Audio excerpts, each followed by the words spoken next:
Hello, everybody.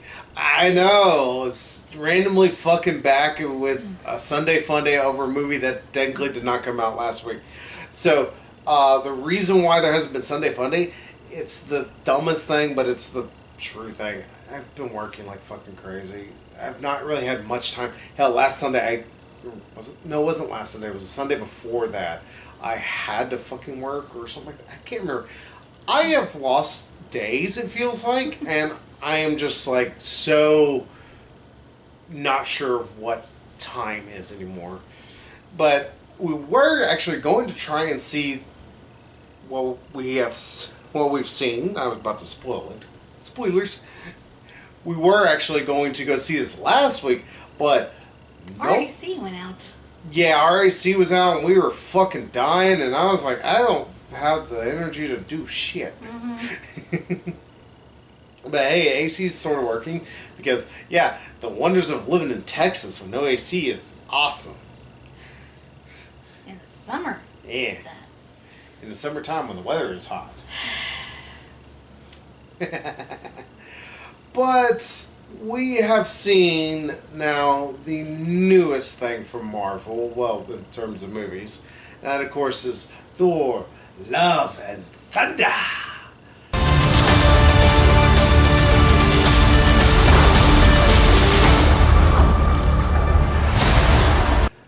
And there's a reason for it, and I gave it a hard eye roll, I'll say. So, for a change, I'm going to lead it off as I am a bit of the more comic connoisseur. But more importantly, I think in terms of reactions, if you want a long and short, I'm really torn on this movie. Like, those who are wanting a quick, brief description of the plot, because the trailers all say this much, like, they don't really give away a ton of it, but in the same instance, like, they don't really explain a lot of the plot, so if you aren't a Marvel fanboy, fangirl, fan anything, the trailers are going to do nothing for you, I believe. But, long and short, there is this guy who's called Gorr, Gorr, because poor literacy is cool. Mm-hmm. Gorr the God Butcher. Yeah, he comes across the sword called the Necro Sword and allows him to be able to kill gods. It also sort of pseudo-possesses him and gives him sort of eternal life. It pretty much makes him sort of like a zombie in a way. It infects him to the point that he becomes this super powerful being. He moves in shadows and creates shadow creatures and everything. Yeah, the comics actually explain it a bit better, even though there are times like they make him just a little too uber powerful to where it's just like, aha, you can't beat me because I knew I was gonna. He unfortunately really quickly falls into the trope of this comic villain that he is too powerful to the point where they have to kill him, in the comic says. And for lack of a better way, this is supposed to pick up off of Endgame, where Thor is traveling with Guardians of the Galaxy, and you see very little of it, unfortunately. If I can nitpick on one thing early on, like I wouldn't mind seeing the Guardians kind of coming around kicking ass with Thor and going on this adventure to fight Gorr.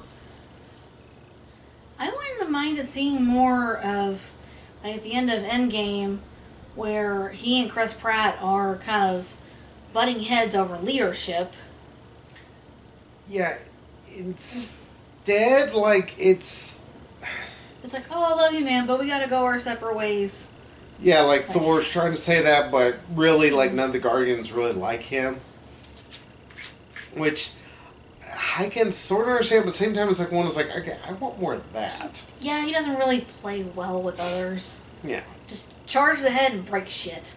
Mm-hmm. It's like somebody else I know.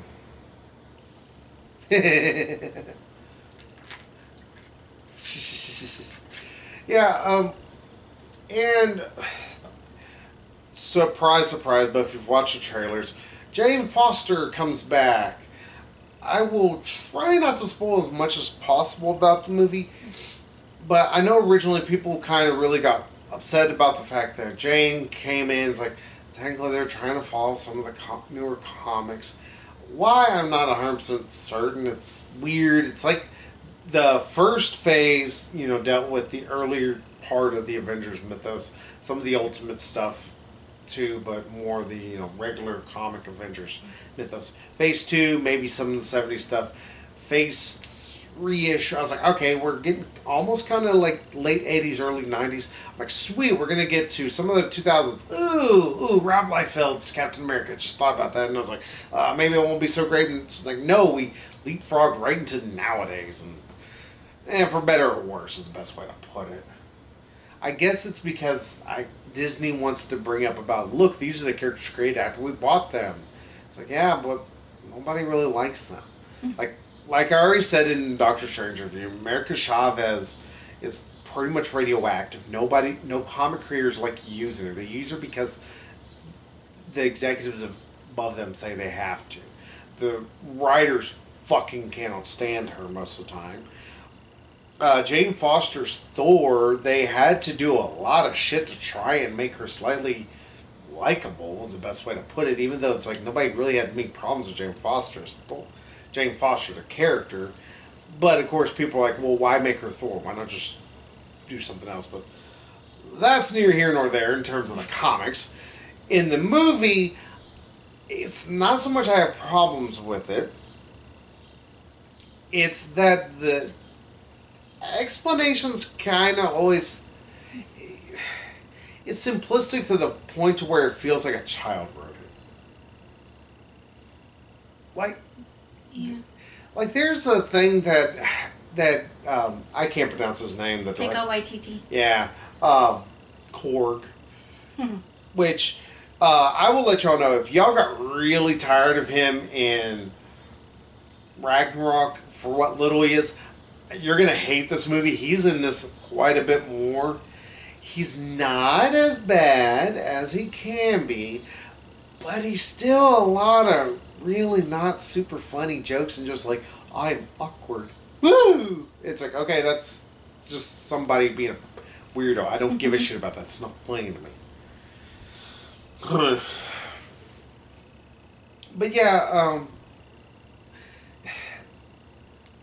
legitimately, like, the big thing is, like, supposedly Thor is able to talk to Stormbreaker and Mjolnir, and they have personalities. It's like one's jealous of the other. Yeah, and it's like, that never happened in the comics, nor here.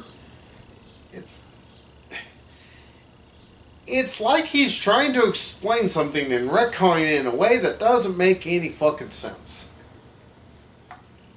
And that's just, realistically, that's one of the biggest problems.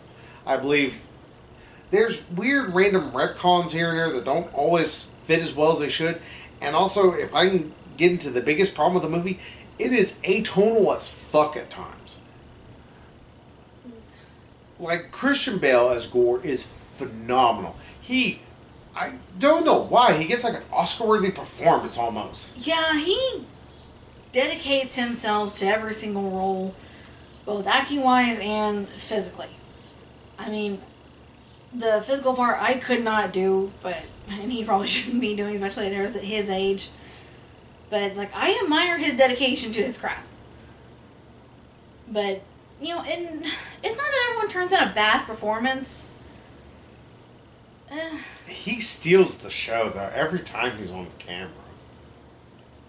And for Chris Hemsworth, he's still good with what he is given. There's sometimes, though, they kind of want to make him more jokier than it's like...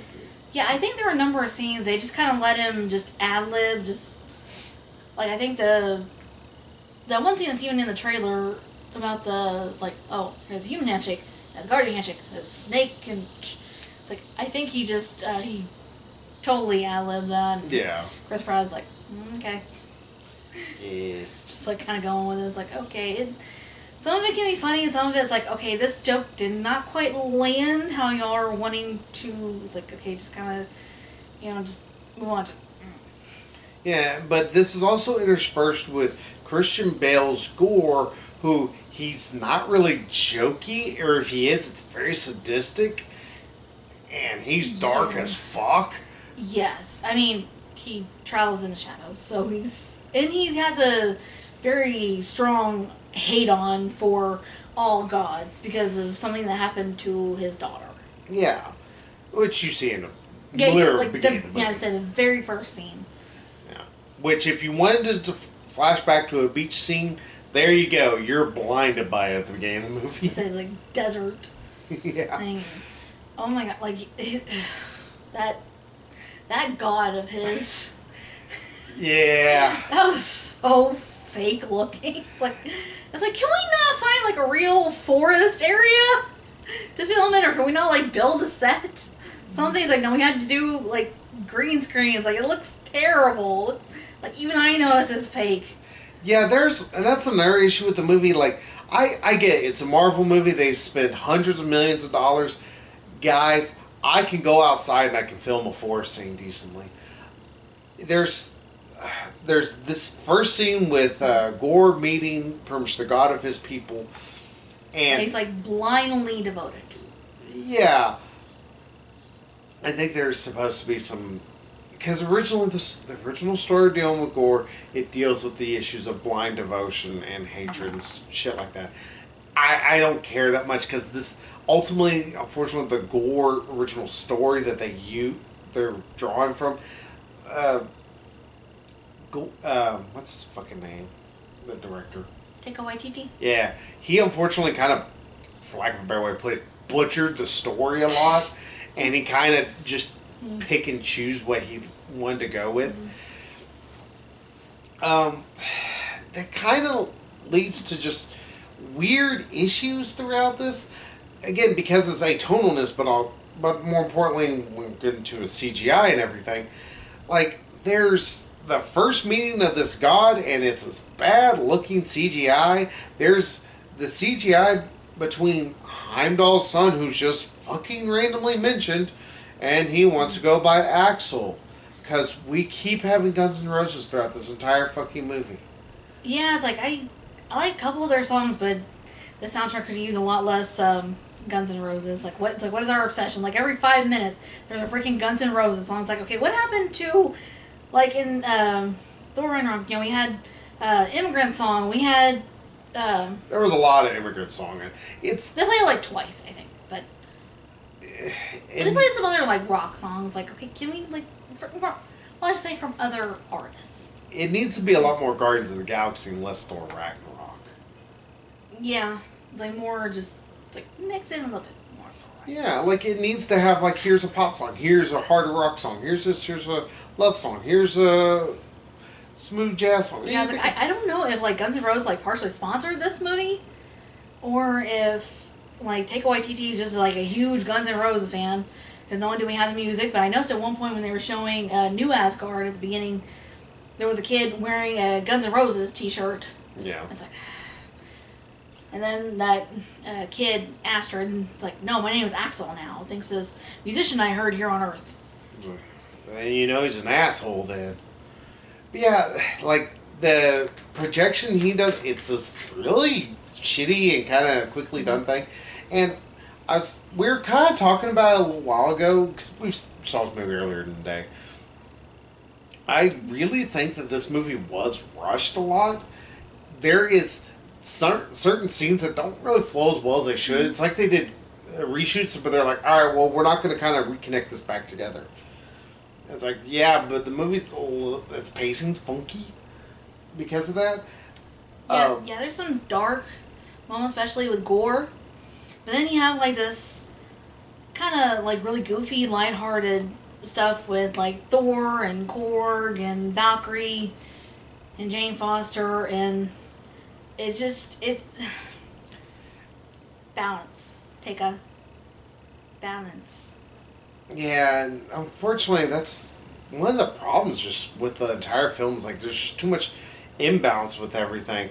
It really wants to be Thor Ragnarok, but it wants to try and have some of the edge that the Marvel films were gaining thanks to Infinity War and Endgame.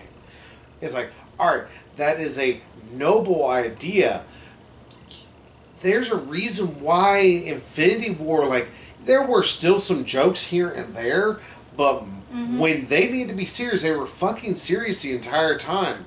And same with Endgame. In fact, Endgame, I would say, is probably one of the least jokey out of the entire Marvel movies. This, it's just stupid quip, and then it's like random darkness. It's like, yeah, pretty much the whole thing about Marvel, needs to constantly crack jokes. It's like I disagree with that criticism, but for this movie, yeah, that's kind of the yeah. It seemed so with to compare this to another movie that came out just recently with Doctor Strange and the Multiverse of Madness. Those who haven't seen the movie's now out to rent. Go rent the damn thing. It's a fantastic movie, actually. Yeah, I think it's like on Disney Plus now or something. Or I think I saw when I was scrolling through. Possibly, Yeah. it probably is. Yeah. But that there was humor, but it never was in disservice of the darker elements. Like, Wanda wasn't cracking jokes. Yeah. Wanda didn't make a joke. I only think throughout the entire movie. Maybe she made maybe slightly like dark comment that was like a dark kind of joke, but that was at best of them. I would say some of the humor in there was like kind of dark humor, dark comedy, and kind of fit in with the tone, but it wasn't like constantly like gotta crack jokes, gotta make it funny. Yeah. And it's funny that you bring up Multiverse of Madness, because that one scene where they go confront Gore, at one point, I did actually kind of think back to Multiverse of Madness and how they're trying to infuse some elements of horror to the Marvel movies now. And it's like, okay, fusing, some new genres or some new ideas, like, is not entirely a bad thing. It kind of keeps it fresh. But again, it's just tonal shift. It's like, and I didn't mind it at the time, but it's like thinking back to what came before it. It's like, I was like, yeah, no. I think it would have worked a little bit better if this movie had been. I hate to say it this way, but honestly, this movie needed to be a little bit more serious. Yeah. There's the fact there's these screaming goats the entire time. I chuckled at them here and there, but after a while, the joke just got pounded into the fucking dirt, first off. And second of all, every time it had to be in a moment that wasn't always 100% like purposeful. It's like, okay, well, thanks for this random screaming goat. And and overall, they really added nothing to, like, just a random moment. Yeah, because they're. Yeah, you can kind of see in the trailers them on a boat is being pulled by these goats. But that's not, like, their main mode of transportation, like, overall. It's like. Yeah. And whatever happened to those goats? Did they ever bring them back? Or did they, like, leave them on that thing? That's like. It's like David just completely forgot about it. I was like, okay, let's just move on. Realistically, it felt like too much was really just trying to focus on trying to see how much humor we can squeeze out of certain scenes. It's like, all right, no. It's like that you never purposely try to go with humor first, so your story takes a backseat to it. It's like you always want your story to still be as concise as possible, as emotional as possible, especially if it does have good, strong emotional resonance. Hell, the entire, for lack of a better way to put it, the crux of the movie is dealing with coping with loss. It's like, that is a very powerful message to try and get through. And if you are going to just make a joke of it, what in the fuck is wrong with you is the best thing I can say. Yeah, the movie really tries to recapture the magic of Thor Ragnarok, and I think really kind of like lean into whole, Thor's a bit of a himbo. Especially like more and more with these movies, like, and I think they tried to make Jane as the mighty Thor, make her a little bit of a bimbo. I mean, she was still smart, but there were times like like when she first took on this mantle of Mighty Thor, that like she was a bit of a bimbo. I was like, okay, good to see that Mjolnir is kind of like corrupting her in the sense of like, Hey, you're stupid. yeah, I was like kind of like turned to a bimbo. It's like, Yeah, it's just the writing in this movie's not really that great. I think that's just the big long and short of it, and it's bad because, like I said, Christian Bale fucking does phenomenal. It's scary how good he is doing in this movie. It's like I was gonna go and say, all right, Christian, come here, come here, come here. You realize you are not in a movie that's going to get you an Oscar. You don't got to give an Oscar-worthy performance. Well, he gives it his all. Like that's one thing I admire about him is dedication. Mm-hmm. But the man's a little intense. Like, okay, kind of pull it back, dude. Well, like I said, the best thing that you can realize that Christian Bale really loses himself in his roles is when he was yelling at that guy during Terminator Salvation. Keeping that American accent. He stayed in like, his fucking American John Connor accent. It's like, yeah. the fuck? It's like yelling at this guy. It's like you just run. It's like, dude, it's like I understand. It's like this is intense. Like just. But it's like, but yeah, I do find it funny him keeping with the American accent while he's like pretty much breaking character, yelling at this dude, and yet not breaking character in terms of like losing the accent and going back to his natural accent. Actually, Welsh accent. Yeah. How he can be like, I don't know what the fuck he said. Slightly more I can understand than Scottish, but barely. Yeah, what else could I say is actually good? When there is action, I'll say it's decent, even though the CGI sometimes can be a little bleh. Like, there are a few funny parts that I did kind of chuckle at that I don't think were as ad-libby. Or maybe they might have been ad-lib. Maybe that's the reason why I laughed at them a little more. Like, stuff dealing with Russell Crowe, because Russell Crowe crops up as Zeus. Looking like Robert Baratheon. Mm-hmm. Chunky and big beard. Like, doing a not too shabby Greek accent. Not a great one, but it's not too shabby. It's passable. Yeah. Though it really meant, what do you mean he don't eat no meat? Is what I kept hearing. Yeah. Yeah, supposedly they did 2 takes with every scene that he did because Taika Waititi couldn't decide whether he wanted him to do the Greek accent or some other accent. I'm assuming like either British or American. No, it's probably his regular accent. It's fucking Irish. You can barely understand what the fuck he says. Buried his goddamn singing. It's all I know. Yes, that man cannot sing to save his life. Whoever told him needs to be shot. Just take out back and firing squad. There you go. Yeah, like I said, there is some funny parts. It's just the movie's it's so fucking all over the place. And overall, I think this wasn't a bad movie. It kind of wasted its potential. It's very indicative of Phase 4 so far. Phase 4 has been insanely inconsistent. I mean, in terms of shows, like the first show, WandaVision, I liked it quite a bit. I can understand people not liking it because it is a slower show. Falcon and Winter Soldier, I fucking could have slept through and not have missed much. Mm-hmm. Loki was pretty dang good, though the ending confused the living shit out of me. Yeah, I'm hoping they'll explain that in like season 2 or I've been hoping like, hey, maybe in one of the movies or something they'll kind of like tie in with everything. Like I was thinking like with Multiverse of Madness they'll tie in with what happened in Loki. One would have hoped. I mean, that would have actually been really cool is if on the Illuminati they had Loki. And it was that Loki. That would have been actually really fucking cool.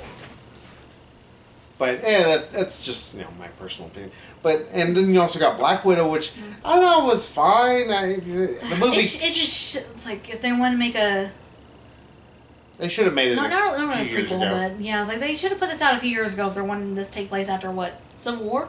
Yeah, it takes place immediately after Civil War. I was like, well, then they should have released it after Civil War, or maybe shortly after. Maybe after Infinity War or something like that. Yeah, it's like now that everyone knows that she's going to go on to live and die in Endgame. Spoiler alert. you know, there's no real stakes. Mm-hmm. You know, and this whole thing's like, okay, I like the whole thing with her family, especially David Harbour and Florence Pugh.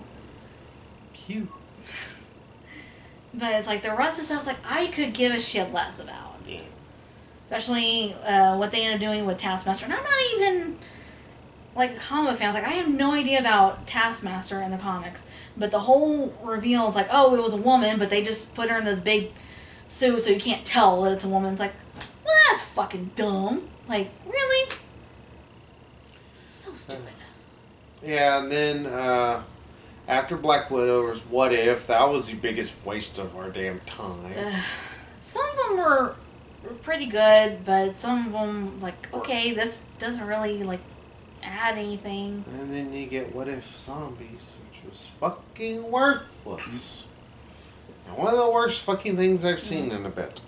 But Hawkeye fucking blew. Just be honest, y'all, Hawkeye was boring. Hawkeye went up with Captain America or Falcon and Winter Soldier in terms of just absolute utter. Yeah, I was like, I boredom. don't really give a shit about this chick. I didn't care about Hawkeye all that much after a bit. And honestly, like this could have been it could have been an hour and a half long movie. It would have been fine. Yeah. It didn't need like 6 hours of bullshit. Same with Falcon and the Winter Soldier. Mm-hmm. In fact, we already saw that movie. It was called that's a Captain America and Winter Soldier. Yeah, the one Captain America and Winter Soldier. It's like because a lot of it was like retread of that movie. And we shall not forget about Shang-Chi and the terrible CGI and the laughable acting throughout it. Or Oh, the actively boring Eternals that like adds nothing to the overall MCU.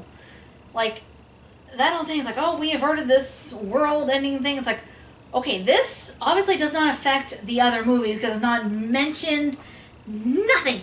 Like it's not mentioned in any other movies or shows. It has no bearing on the rest of it. It's like, okay, so overall this is nothing. yeah. And then, of course, there was Doctor Strange and Multiverse Madness. I really enjoyed the fuck out of the movie. Of course, I love Sam Raimi, so. Yeah, like I said, like infusing a little bit of like horror, like really kind of refresh it a little bit. And also, I think it kind of fit with the whole thing. And I don't entirely approve of Wanda's methods, but I do understand her motivations. Yeah. Especially having seen WandaVision. Yeah, it's one of those, like, yeah, you're going to check out at least WandaVision. But then you get also shit like Moon Knight. We're only 2 episodes in. We can't. I cannot find the willpower to fucking watch the damn thing. It's so boring. Yeah, we can't find the willpower to force ourselves to continue as of yet. Yeah. And then there's Miss Marvel. I have not heard anything good about that. I've heard people who've watched the entire thing and fucking hated it. And I'm like, wow. And Yeah, so, yeah, this whole thing has been real fucking mixed bag at best, and a lot of it's not super great. Some's been good, but none of it has been, like, for instance, Phase 1, what was the worst movie in the entire first phase? Thor? It's like, I preferred Incredible Hulk over those. Iron Man was pretty damn good. Iron Man 2 I actually still enjoyed. People are like, that's tough. Man, I watched far worse. Captain America I love, but I'm a Captain America, suck boy, so. I'll say the Incredible Hulk, it wasn't a bad movie, but I just didn't enjoy as much as the rest of Phase 1. I actually do prefer Mark Ruffalo as Bruce/Hulk over Edward Norton. It's like, not that Edward Norton was bad, it's just it's hard to go back and watch that movie and not think of him as like such a diva that they didn't want him for the Avengers. Well, less diva, he is a real control freak is his problem. Yeah, because he's wanted so much control over his lines, like Not just control over the lines, he wanted to write like whole chunks of it. He wanted to add this plot. I was like, to do like Robert Downey Jr. just ad-lib some shit. No. He wanted control of the plot. Well, I mean, that was Edward Norton's thing. Sorry, I was slapping the floor. Yeah, here, I don't know. This honestly, this feels like this is gonna be the movie that's gonna make. Hopefully, Marvel's gonna realize, like, all right, maybe we need to pull back some of the bullshit. One, maybe give a little bit more control to directors. There is certain parts in this very obviously, like with the fact that they decided to make Jane Foster, a female Thor, and it's like, all right, well, that was a thing that happened. Yeah, I didn't have a problem with this female Thor. It's like, okay, well, her just suddenly coming in after they've been separated, and it explains more about how they broke up, and being maybe it's like, It's actually a lot dumber than it seems. yeah. Especially since it really could have been solved by like just them just sitting down talking to each other. To be fair, like honestly, a good 75% of marriages that end up falling apart and relationships could have been Talking. fixed with just speaking to the other person like a normal Yeah, human just being. like opening up, just being honest about what you want, what you need from your partner. What you're hoping to get out of the relationship, everything. You know, and it's like if you need to involve a professional third party, marriage counseling, then do it. Yeah. Um, So, is there any more you want to say about Love and Thunder? like I said, it wasn't a bad movie. It just like I think the big problem with this most recent phase of Marvel, of the MCU, is like they used to like do their own thing, and that's was a big part of their success. And they would inject humor when it needed to be injected. Like when it's like, oh, this is actually funny, or using a little bit of humor even to infuse tense situations, which I didn't mind. Diffuse, not infuse. No, infuse it to tense situations to defuse the situation. As an inject. Yeah, I'm just saying, how your wording was odd to me. But this, like, it almost seems to be focusing entirely on humor, and it's like, yeah, that's kind of where the criticism, I think, is coming in. It's really starting to prove itself true. And I think I think it's trying so hard to be like the anti-DCEU. Where it's like, okay, we're not as dark as them. It's like we can laugh at ourselves. We can. I don't think they're as worried about that anymore whenever Warner Bros. Just utterly screwed the fucking pooch on that one. Yeah. But it's they're focusing less on doing their own thing and more just like just trying to be funny. It's like, okay, I love being able to laugh, but it's like I don't need to laugh like every few seconds. I would say less of the problem is that they're trying to do their own thing or they're not trying to do their own thing. More that they realize like, people like the humor, lean into it harder. Yeah, it's like they, graduated from middle school to high school, and now they decided that their whole persona in high school is going to be the class clown. Something like that. It's not a particularly great movie. It's one of the poorer of the Marvel films. Like Iron Man 3 honestly is like probably my like beginning of like these movies are not that great. It's under Iron Man 3 in my opinion. It's not as bad as fucking Shang-Chi where I want to fucking just tear my ears off every time I fucking heard a retardafina open her goddamn pie hole. Somebody tell her that she sucks and just keep screaming into her face for a solid like month. Maybe she'll stop then. Stop breathing, stop acting, stop doing anything. I don't care. Just as long as she stays away. Permanently. So, what would you give Love and Thunder as your final score? I've been kind of going back and forth between a 7 and an 8. I really want to give it an 8 because I love Thor, And I did overall enjoy this movie. The tone was like kind of all over the place. But it's like the more we point out its flaws, the more I gotta go with a 7. I know you think it's a little high. This is a 4. It's Damn. when it's not funny, it's really painful. Whenever you get to a point where you're feeling yourself, like there's a sequence that like Megan was even talking about. She's like, "Oh, I enjoyed that." I was like, I rolled my eyes so fucking hard. I'm surprised you couldn't have heard it from fucking Mercury. And what somehow traveled through time and space itself. Well, it didn't help when you had movie commentary. Yeah, that didn't bother me. It's just the fact this movie is not good. Well, it tends to kind of hinder my enjoyment of movies whenever I have other people's commentary. This movie would have failed regardless. Mm-hmm. It's funny in parts, but it thinks it's a lot funnier than it really is, which is a real big problem. That's the issue that a lot of comedies can kind of veer too much into, especially Tuku Tuku Tuku. Take away TT. Rock asshole. He constantly just, there's a lot of humor that he thinks is real funny and it's not. And he's like, well, people just don't get it. I just got that one joke. Yeah, he just realized that, Dwayne. yeah, he married The Rock. Yeah, I was like... That took Megan a long time. I was trying to think, I was like, what? It's like, is there some joke I'm not getting? Like, Dwayne... I'm like, I just not got it. Yeah, I'm about to say. He's literally a rock. Yeah.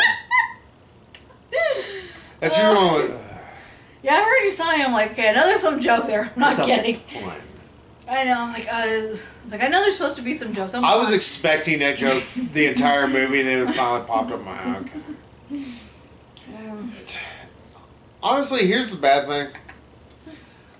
And it really did not help. Again, when I was talking about the green screen, like, I will still never forget the terrible green screen where Thor has a stupid helmet on that doesn't look like it's actually part of his head. Surprise, it's not. It's CGI'd onto there.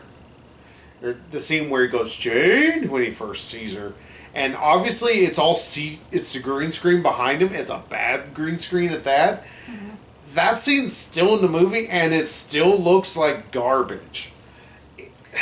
Not as bad as Gore meeting the god that he worships. That little forest thing. God, that looks so bad. The movie, honestly, what it should have done, they should have had a writer who, is kind of at least decent, unlike Rock Asshole. I'm just going to keep calling him that. He's kind of an asshole, and also a jackass with that. Mm-hmm. They should have had somebody else come behind him and go, alright, so this is stupid, so we're going to remove this. Here's an actual plot line. Mm-hmm. Here we're actually going to keep the plot going. Fuck your dumbass, stupid 28 pun jokes about goats for some reason. Mm-hmm. I don't want to mean, but still. This needed a third screenwriter who actually knew what the hell they were doing. Instead of 2 people who thought they were the funniest shit in the world. Hell, have James Gunn go behind him and fix the shit. Ugh. Yeah, this is up there with some of the worst of MCU, unfortunately. Mm-hmm. It's not Shang-Chi or Eternals bad, but it's an unwatchable film throughout a good chunk of it. And honestly, I think that's the biggest sin. Is it's just not watchable. Oh, but hey, we're going to come back to y'all soon, possibly tomorrow. We're going to wait, so you might be in different clothes.